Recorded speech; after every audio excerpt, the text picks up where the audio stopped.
सारी लो यो रे ला रे रे ला रे, सारी लो यो रे ला रे रे ला रे, सारी लो यो रे ला रे रे ला रे,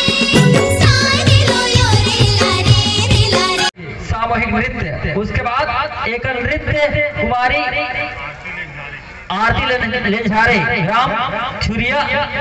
जिला राजनांदगांव। आप तैयारी पर रहेंगे। उसके बाद कंटिन्यू एकल युगल और सामूहिक चलेगा, क्योंकि हमारे पास सामूहिक नृत्य आ चुके हैं। स्टार्ट।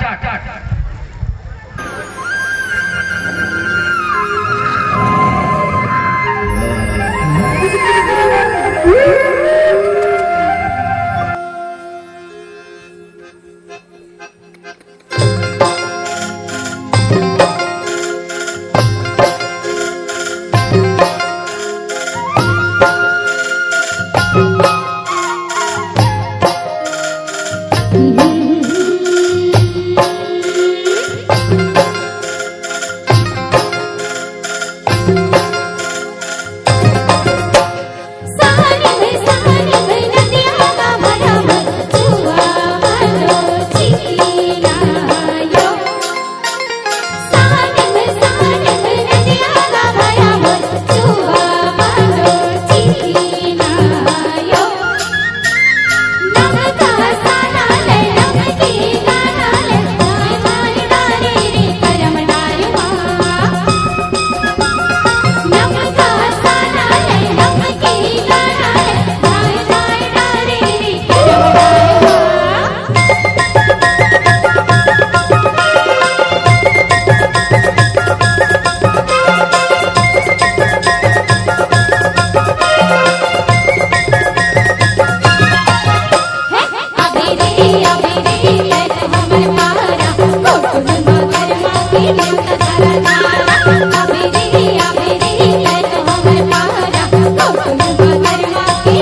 बस्तर के बोली भाखा हल्बी गोंडी दाय लैका लैकी सियान सजन कर मरी लोगाय बस्तर के बोली भाखा हल्बी गोंडी दाय लैका लैकी सियान सजन कर मरी लोगाय बस्तर की बोली भाका हल्दी गोंडी दाय लैका लैकी सियान सजन कर मारी लोगाय बस्तर की बोली भाका हल्दी गोंडी दाय लैका लैकी सियान सजन कर मारी लोगाय सारी लोयो रे ला रे सारी लोयो रे ला रे सारी लोयो रे ला रे सारी लोयो रे ला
कट संगो पाटा करी काट पाटा मंजूर डाका संगी सपोय एह काट गिरदा गिरदा वायरा निमा लेंगे तेह काट रे रे लोयो रे ला पाटांगोई काट रेला इंदा कट संगो पाटा करी काट पाटा मंजूर डाका संगी सपोय एह काट गिरदा गिरदा वायरा निमा लेंगे तेह काट रे रे लोयो रे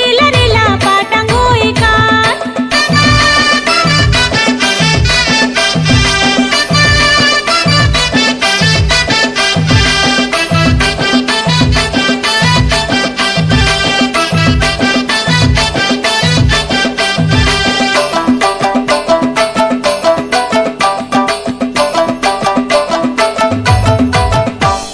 मन नावा गिरदास इंसुर पाटा वन ताये मयत यता पोलो संगी सबलर कून वेहकाये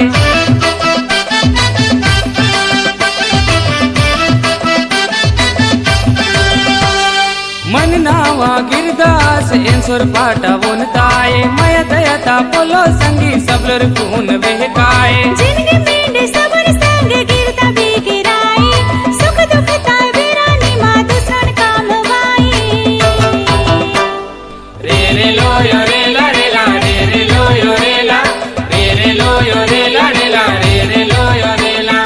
रे लोयो रे ला रे लोयो रे ला रे लोयो रे ला रे लोयो रे ला। एक बार जोरदार तालियां बजाइए ना बेटियों के लिए। पहली बार विश्रामपुरी गोंडा गांव जिला से हमारे नगरी सिहावा क्षेत्र में पहुंचे हैं, पहली बार बुलाया हूं इनको। एक बार बेटियों के सम्मान में जोरदार तालियां बजनी चाहिए आप सबके हाथों से। कैसे